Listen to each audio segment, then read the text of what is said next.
Página 1. La gran manipulación, por Jano García. 0.0. Introducción. A las víctimas de esta pandemia y al personal sanitario que se ha dejado la piel por salvarnos sin apenas recursos. A mi abuela, que vivió la guerra civil, la dura postguerra, la Gran Depresión del año 2008 y ahora esta terrible pandemia que amenaza con llevársela por delante. A pesar de todo, ha sido la que menos se ha quejado de la situación. A mis estimados colaboradores, que me permiten tener la independencia de poder ser libre gracias a sus contribuciones en Patreon y YouTube. A mis lectores y oyentes. A mis seres queridos. A Juan Ricardo, un tipo valiente y comprometido con su país. A Fernando, que siempre ha estado ahí. A Estanislao, que ha soportado durante todo este confinamiento mis insistentes preguntas. We were silenced by the night but you and were going to rise again. Desde que la política comenzó a ser descrita, hay un componente que siempre la ha acompañado, la demagogia. Son muchos los autores que la han descrito de diferentes formas, pero el primero en utilizar dicho término fue Aristóteles.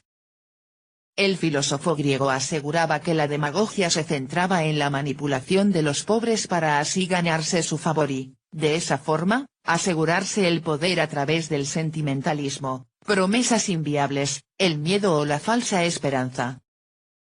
Desde que Heródoto de Halicarnaso, considerado por algunos como el primer historiador, comenzó a escribir los pasajes de las guerras médicas entre griegos y persas, son multitud los ejemplos que nos demuestran que siempre ha estado presente la demagogia y la manipulación de masas por parte de los gobernantes para ganarse el favor de la mayoría del pueblo. Tenemos miles de ejemplos a lo largo de la historia, podríamos hablar de emperadores romanos como Tiberio, Calígula, Claudio o Nerón. Calígula representó a la perfección en qué consistía la demagogia que anteriormente había acuñado Aristóteles. En sus primeros meses de mandato se encargó de llenar de pan, dinero y buenos espectáculos a la plebe, los pobres que definía Aristóteles. Sin embargo, todo empezó a torcerse cuando apenas un año más tarde se había gastado el tesoro heredado por Tiberio, 2.700 millones de sestercios, provocando un enorme déficit en las arcas públicas. Decidió recurrir a nuevos y altos impuestos de los que no se salvaría nadie. Impuso una tasa a los alimentos, a las cortesanas e incluso a los que se casaban, llegando al extremo de pedir dinero personalmente por las calles de Roma. Todos aquellos que se negaban a realizar una contribución eran castigados con la muerte. Las políticas económicas destinadas a ganarse el favor de la masa y que habían llenado las barrigas del populacho se habían convertido en hambre, ruina y crisis económica. Para tapar su negligencia, ordenó el asesinato de cualquier persona que alguna vez le había contradicho. Cuando falleció su gran amor, Drusila, ordenó un luto general en el que los ciudadanos tenían prohibido bañarse, mantener relaciones sexuales, comer en familia o incluso sonreír por la calle. Por supuesto, recurrió a buscar un culpable tercero a su nefasta gestión, la aristocracia.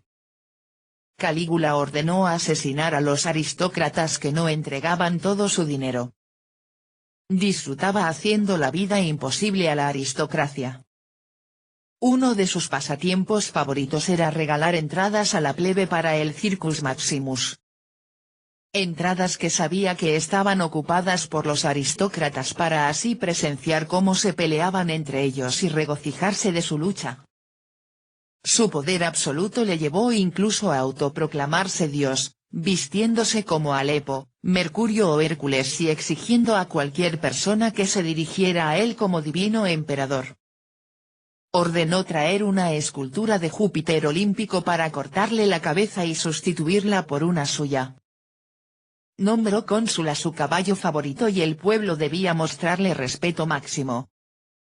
Pero el hambre y el derroche económico de su populismo fue su propia tumba. fue asesinado al salir de un espectáculo entre gladiadores y su cuerpo quedó abandonado en la calle hasta que los perros se lo comieron. El Senado de Roma borraría posteriormente su nombre de la lista de emperadores, pero no así la historia. Sin duda, uno de los mecanismos más utilizados para la manipulación de masas es buscar un culpable que no represente un porcentaje elevado de la población: aristócratas, ricos, empresarios, millonarios, razas minoritarias, ideologías con escaso seguimiento, minorías religiosas, etc.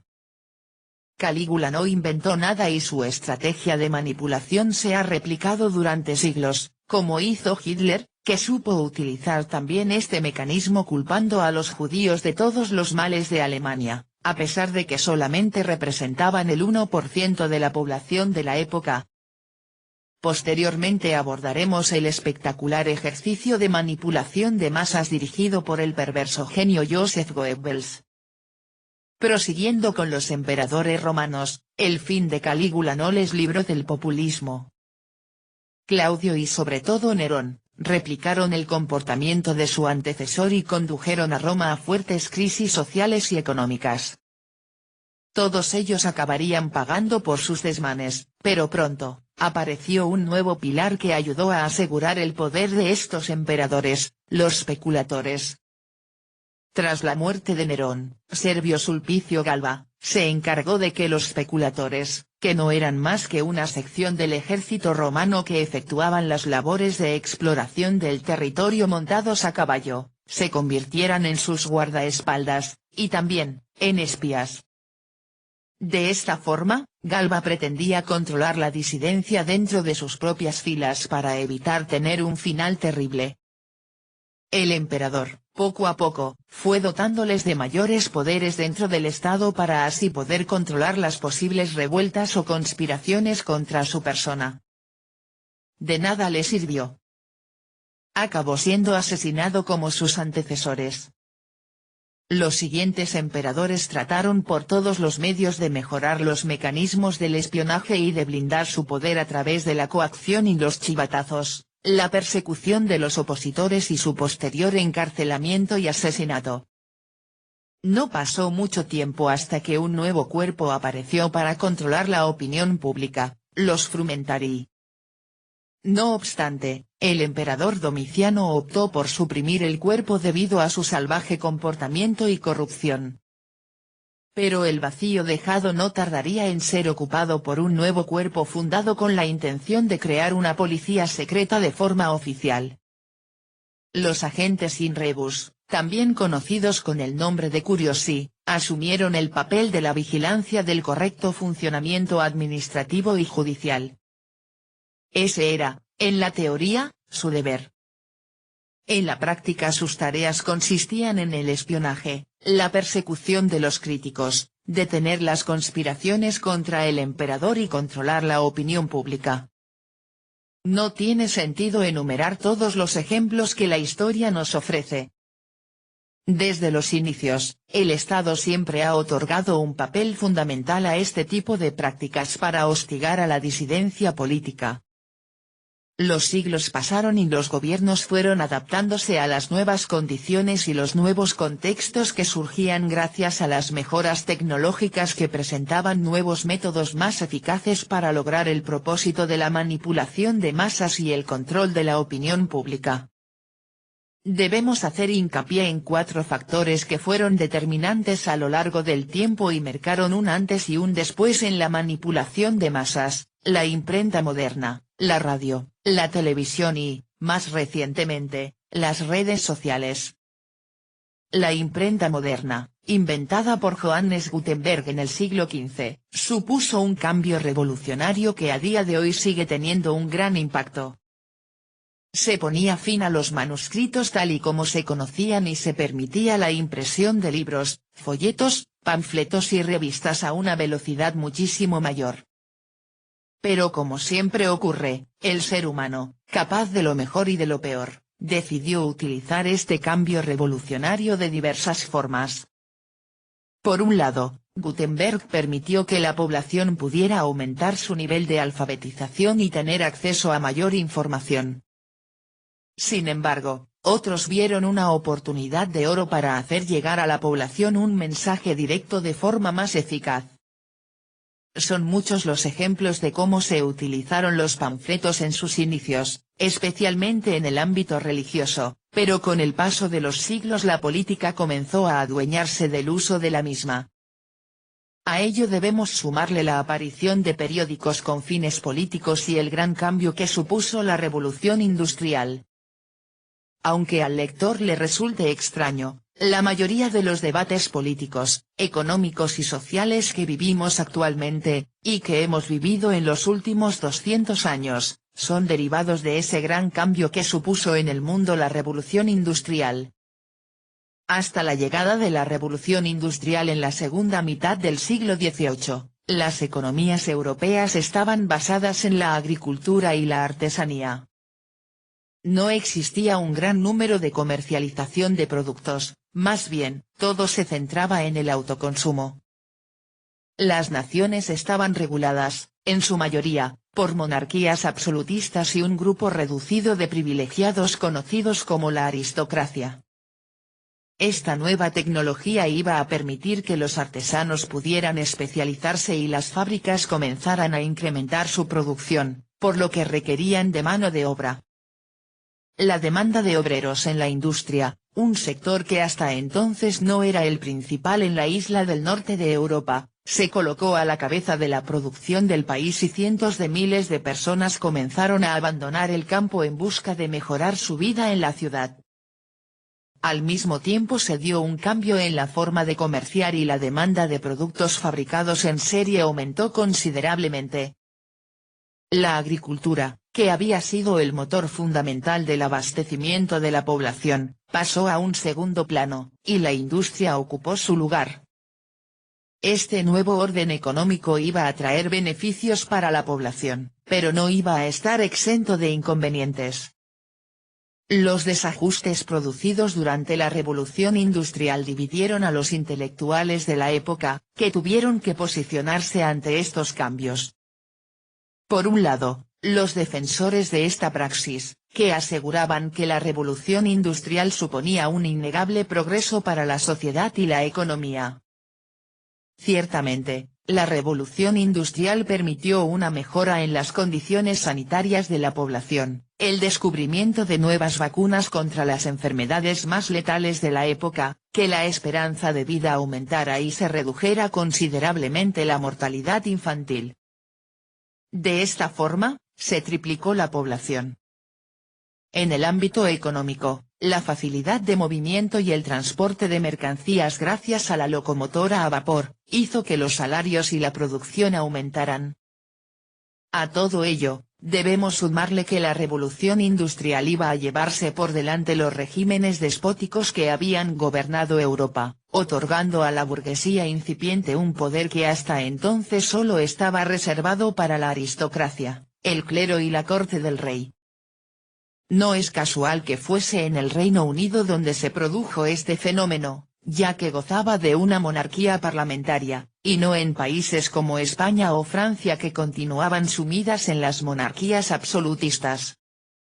Pero, por otro lado, surgió una nueva corriente de autores contrarios a esta nueva forma de producir, los denominados socialistas. Si bien es cierto que el socialismo no tiene un padre fundador como sí lo tienen otro tipo de ideologías, autores como Roberto Owen, Simone de Sismondi, Claude Henry de Rouvroy, Charles Fourier y Pierre-Joseph Proudhon, consideraban que la clase obrera era la que estaba pagando los costes de la revolución industrial y solo la burguesía era la beneficiada del cambio económico y social. Una crítica llena de verdad, debido a que la clase obrera habitaba en la miseria.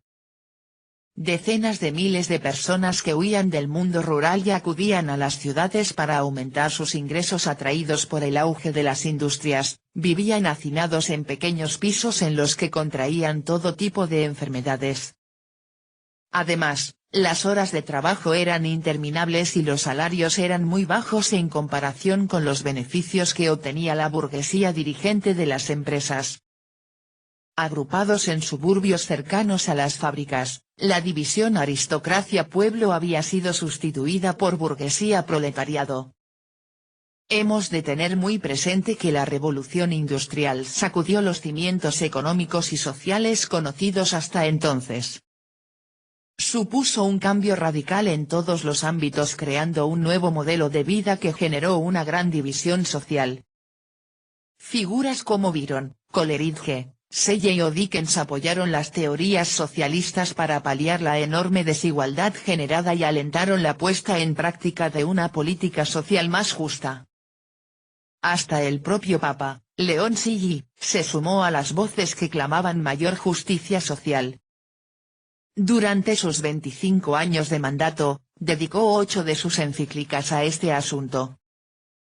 Del mismo modo, hemos de tener en consideración que no todos los autores anteriormente citados coincidían en las políticas que debían aplicarse para revertir la situación. El fenómeno de la revolución industrial duró más de 150 años y fueron distintas épocas dentro de ella, las que hicieron que unos apostaran por diferentes políticas. No podemos englobar a todos los autores bajo un conglomerado de ideas homogéneas, pero sí podemos decir que todos los autores socialistas coincidían en 3 aspectos. 1. Limitación de la propiedad privada. 2. El colectivo debía prevalecer sobre el individuo, aunque eso supusiera la eliminación de la libertad individual. 3. El Estado debía dirigir, parcial o totalmente, la actividad económica. Ante el cambio, la impresión de panfletos y la creación de periódicos fue el mecanismo utilizado por los socialistas para tratar de derribar el nuevo orden económico y, de esa forma, conseguir adeptos a su causa. Los socialistas comprendieron que era fundamental inundar las calles, las fábricas, las estaciones de tren, teatros, estadios y todo tipo de lugares de gran afluencia para vencer la batalla ideológica a través de la manipulación con mensajes claros, cortos y directos. Hubo un hombre que comprendió el poder que tenían en la masa estos mensajes, Vladimir Ilich Ulyanov, popularmente conocido como Lenin. Se dispuso a tambalear el régimen zarista con la difusión de panfletos entre la población. La propaganda y la agitación social fueron los pilares en los cuales los bolcheviques cimentaron su estrategia.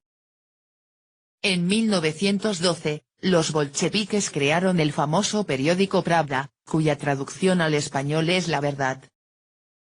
Ciertamente, Lenin era un tipo brillante que supo recurrir a las emociones de los más golpeados por la crisis que atravesaba Rusia para así generar el caos en el ámbito social, económico e informativo.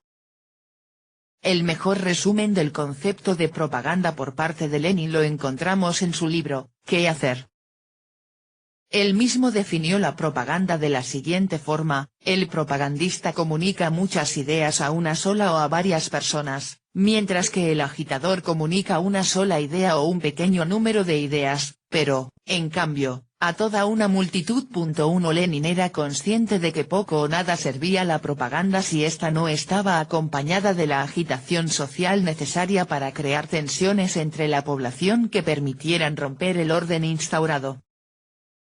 La clave era apelar a las emociones para que aquellos que se encontraban en una situación económica adversa, pudieran identificar rápidamente al causante de sus problemas y, de esa forma, aliviar su sentimiento de culpa y lanzarse ávidamente a culpar a un tercero de sus desdichas.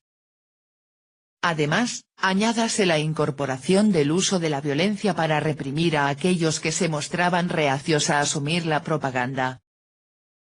Adviértase la necesidad de la utilización de esta nueva y destructiva forma de instaurar una idea entre la masa social para convencerles por lo civil o por lo criminal. No es casual que una de las primeras medidas de Lenin fuera la instauración de la Cheka, nombre formado por las iniciales rusas que en español significa Comisión para combatir la contrarrevolución y el sabotaje. Nombró a Dzerzhinsky líder de la misma y ordenó la ejecución de miles de inocentes para impresionar a las masas. La verdad era lo que el régimen y sus medios de información, especialmente panfletos y periódicos, dictaminaban. No existía la posibilidad de contrarrestar la información oficial y todo aquel que la cuestionara era expulsado de la sociedad. Pero al oeste iba a surgir el mayor genio de la propaganda política de la historia, Joseph Goebbels. Brillante a la par que malvado y perverso, aquel niño solitario y oscuro que pasaba sus horas encerrado en su pequeña habitación leyendo libros de religión e incluso comenzó a estudiar teología en la universidad, iba a cambiar para siempre la forma de manipular a las masas. Joseph Goebbels empezó a interesarse por la política cuando su fracaso profesional en la banca le hizo encontrar una salida a sus problemas en el mensaje del Partido Nacionalsocialista Obrero Alemán, al que acabaría afiliándose en 1924. El lector ávido habrá podido comprender que Goebbels, como tantos otros, fue una víctima más del mecanismo de la manipulación de masas que apelaba a la búsqueda de culpables terceros para aliviar el sentimiento de autoculpa y centrar todo su odio en el capitalismo, la banca y, especialmente, en los judíos. Inmerso en un mar de fanatismo y euforia descontrolada ante el éxito, pronto se puso a trabajar de forma enfermiza para hacer llegar el mensaje del partido a la población alemana. Su inteligencia, que tan buenos resultados le había otorgado en su etapa estudiantil, ahora se centraban en cambiar la propaganda. Al comienzo, tal y como reconoció el propio Goebbels, los marxistas fueron sus mentores a la hora de emitir la información. Recurrió a los panfletos, periódicos, folletos y la pega de carteles por las ciudades alemanas. Sin embargo, pronto comprendió que el modelo seguido por Lenin era lento y no conseguía el impacto esperado. Había que acelerar la transmisión del mensaje y puso en práctica nuevos conceptos. No renunció a los panfletos ni a la agitación utilizada por los bolcheviques como parte de su plan. Pero no bastaba con crear problemas en las fábricas por parte de los obreros, el papel del sindicato Nazismo fue crucial para captar adeptos a la causa.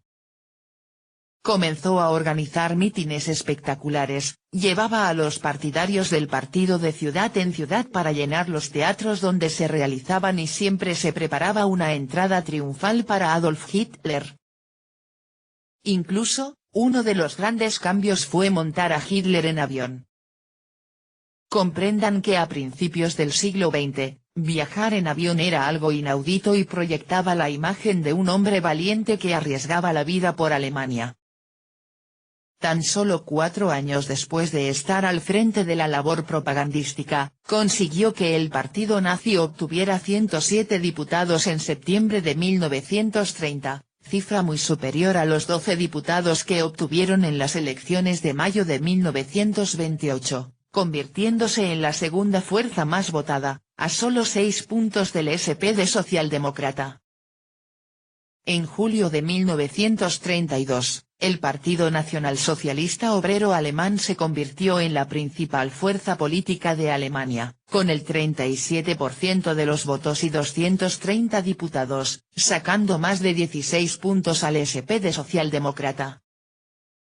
En noviembre de 1932, los nazis volvieron a ganar con algo menos de apoyo, pero aún con una importante ventaja. Fue después de esta segunda victoria electoral cuando Hitler lograría ser nombrado canciller y subyugó a la población alemana. En marzo de 1933, los nazis ya usaron la maquinaria del poder estatal para sus fines partidistas y, aún así, se quedaron a un puñado de diputados de la mayoría absoluta. En noviembre de ese mismo año se volvieron a celebrar elecciones, pero esta vez el único partido autorizado era el partido de Hitler, lo que le permitió, por fin, obtener su ansiada mayoría absoluta. A pesar de lo que tantas veces se ha repetido, la población alemana no era un pueblo inculto y analfabeto. Era, junto con Francia y Reino Unido, el país más avanzado de Europa y su nivel cultural era superior al de España, Italia, Portugal y otros países. Una vez en el poder, Goebbels encontró en la propaganda informativa un nuevo aliado, la radio. En 1933, Joseph Goebbels contactó con Otto Griesing, ingeniero electrónico, para encomendarle la misión de diseñar una radio que fuera económica para producirla en masa. Una vez diseñada la Volksempfänger, la voz del pueblo, Goebbels ordenó a una serie de empresas su producción para posteriormente repartirlas entre la población y que, de esa forma, todos los alemanes tuvieran una radio en su casa. El negocio era deficitario económicamente hablando, ya que el Estado pagaba dinero a fondo perdido por su fabricación, pero era extraordinariamente rentable para conseguir el objetivo del control de la información que recibía el pueblo alemán en sus hogares. La radio permitía que los discursos de Adolf Hitler, las noticias previamente seleccionadas y solamente una versión recorriera las casas de los alemanes a una velocidad de vértigo. De esa forma, solo existía una versión, la oficial, y todo aquel que intentaba contradecir la información del régimen recibía como respuesta: ¿no has escuchado en la radio que eso no es cierto? Incluso cuando Alemania comenzó a perder la guerra en 1943, la información que se transmitía era que las cosas iban bien. Apenas 2 años más tarde Alemania estaba invadida y el caos, la muerte y la miseria se adueñaron del país. La mentalidad humana es ridícula a la par que excepcional. Paradójicamente, el hecho de que la radio era un nuevo medio revolucionario y que causaba un gran impacto en los ciudadanos alemanes, les hacía creer a pies juntillas todo aquello que escuchaban a través de aquel extraño objeto rectangular que permitía escuchar la voz de los poderosos en tiempo real, a pesar de estar a cientos de kilómetros de distancia. Goebbels sabía que nadie podía luchar contra el poder de la radio. De nada les sirvió a los opositores combatir la propaganda de los nazis con panfletos y revistas. La desventaja era descomunal y la guerra estaba perdida. Goebbels se mofaba de sus adversarios consciente de su superioridad en la batalla de la información. Nacieron los bulos, esa palabra que resulta tan familiar a los ciudadanos actualmente que creen haberlos descubierto ahora. Goebbels fue pionero en la difusión de las fake news, otro término con el que algunos se han familiarizado en los últimos tiempos, pero que llevan siglos en nuestras vidas. La diferencia es que el jefe de la propaganda nazi supo cómo hacer llegar de forma rápida a los ciudadanos las falsedades sobre conspiraciones de judíos capitalistas que trataban de atentar contra el Gran Reich alemán. Una de sus mayores obras de manipulación la encontramos en el incendio del Reichstag, el Parlamento alemán. Dentro del espectro socialista, la pugna entre nacionalsocialistas y comunistas era una constante, no solamente en Alemania, sino también en Italia y otros países europeos. Goebbels, junto con la ayuda de Göring, sabían que los socialdemócratas, liberales y conservadores no eran su principal enemigo y que estos serían fáciles de liquidar una vez alcanzado el poder. Así pues, el 27 de febrero de 1933, los nazis ordenaron quemar el Reichstag. En pocas horas, el edificio representativo de la soberanía alemana fue consumido por las llamas ante el asombro y el temor de los ciudadanos berlineses que se agolpaban para ver arder el símbolo de su débil democracia. A las horas, la policía dio con el culpable, el comunista Marinus van der Lubbe. Mientras Göring se encargó de sembrar de pruebas falsas la investigación, Goebbels se ocupó del relato. Los nazis, de esta forma, pudieron vender al pueblo alemán que los comunistas estaban en contra de la democracia y que no respetaban la elección de los ciudadanos. El efecto que tuvo fue aplastante y los comunistas quedaron fuera de juego.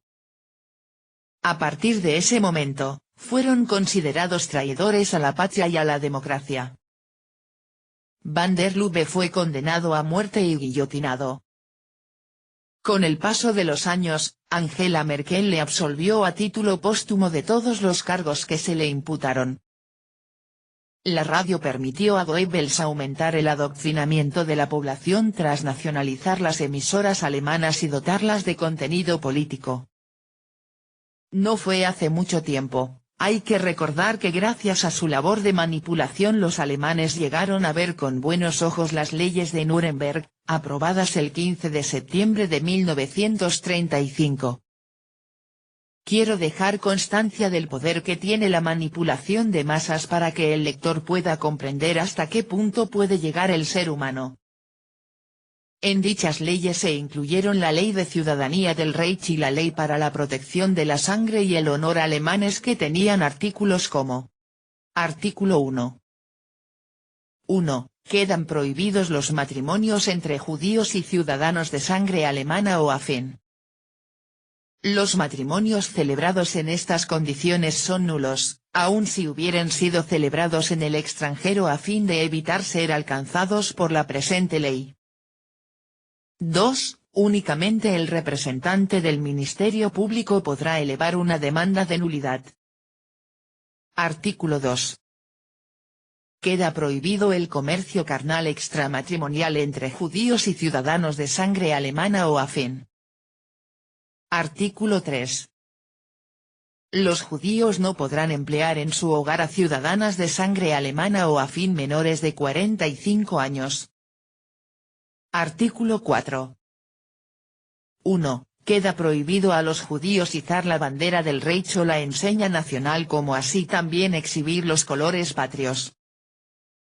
2. En cambio, quedan autorizados a exhibir los colores judíos. El ejercicio de esta autorización queda sometida a protección estatal. Artículo 5. 1. Quien infrinja la prohibición establecida en el artículo 1.grado será castigado con pena de presidio. 2. Todo hombre que infrinja la prohibición establecida en el artículo 2 será castigado con pena de prisión o presidio. 3. Quien infrinja las disposiciones de los artículos 3 o 4 será castigado con arresto en cárcel de hasta 1 año o el pago de una multa. Artículo 6. El ministro del Interior sancionará, previo acuerdo del representante del Führer, los reglamentos jurídicos y administrativos necesarios para hacer cumplir y complementar la Ley de Ciudadanía del Reich. Artículo 7. La ley entrará en vigor el día siguiente a su promulgación. El artículo 3 solo entrará en vigor a partir del 1 de enero de 1936. Nuremberg, 15 de septiembre de 1935, Día de la Libertad. Reunidos, el Führer y canciller del Reich Adolf Hitler. El ministro del Interior Frick. El ministro de Justicia Dr. Gürtner. El representante del Führer R.S. Recalco que el pueblo alemán no era en absoluto un pueblo inculto o analfabeto, todo lo contrario. A pesar de ello, no pudo resistir el raudal de información dirigida de forma magistral por Joseph Goebbels. Lo cierto es que ningún pueblo puede resistirla. Pero el genio de la propaganda moderna no se quedó ahí. La aparición de la televisión también fue utilizada para sus fines políticos. Uno de sus habituales mecanismos fue la realización de vídeos acompañados con música de fondo e intercalando imágenes de gente sonriendo para transmitir al gran público una imagen de progreso y felicidad. También sumó el cine, el teatro y, por supuesto, los mítines políticos transmitidos por televisión para conseguir una combinación de manipulación letal junto a la radio. El avance tecnológico ha permitido explotar todavía más la propaganda política televisiva, pero fue Goebbels el primero que comenzó a utilizar este medio. Cuando corrían voces de la inminente invasión de los aliados, Goebbels lanzó un bulo para mantener la moral alta de los alemanes. Se les dijo que poseían un arma secreta que acabaría con la guerra y que los alemanes no tenían nada que temer, incitándoles a luchar contra las tropas invasoras. El final es ya el conocido por todos. Sin Joseph Goebbels, los nazis jamás habrían podido conseguir el poder ni realizar, una vez alcanzado, todas y cada una de las fechorías cometidas bajo el régimen nacionalsocialista. Tanto es así, que sus nuevas formas propagandísticas siguen vigentes en la actualidad. En cualquier mitin político, no importa la ideología del partido que lo celebre, es habitual observar cómo el líder del partido entra por el centro del recinto custodiado por sus colaboradores más estrechos, pero siempre a una distancia prudente para que el líder pueda destacar mientras todo el mundo aplaude su llegada. Los escenarios donde se desempeñan los grandes mítines están a una distancia considerable del público, dejando total protagonismo en la escena al orador para resaltar su poder en las imágenes que más tarde se publican en los medios de comunicación. Todo ello decorado con el logo del partido y un eslogan atractivo. Antes de perder la guerra, Hitler había elaborado un plan con Joseph Goebbels para aumentar la velocidad y el impacto de la información audiovisual. La idea era instalar pantallas en lugares públicos para que todos aquellos que no tenían una televisión en casa, pudieran recibir la propaganda del régimen. Incluso, se pensó en realizar un programa parecido al conocido actualmente como Gran Hermano en el cual una pareja de jóvenes alemanes fueran los protagonistas, para así, poder demostrar cómo debía comportarse un buen alemán. Sin embargo, los nacionalsocialistas no pudieron hacer uso de la televisión a nivel masivo, ya que su comercialización era muy limitada. Todo cambió a partir de 1950. Desde ese momento, las televisiones comenzaron a sustituir las radios en las casas y todos se lanzaban ansiosos a adquirir ese extraño aparato que emitía a miles de kilómetros de distancia contenido visual. Ante el nuevo cambio, no tardarían los distintos gobiernos del mundo en utilizar la televisión con propósitos políticos.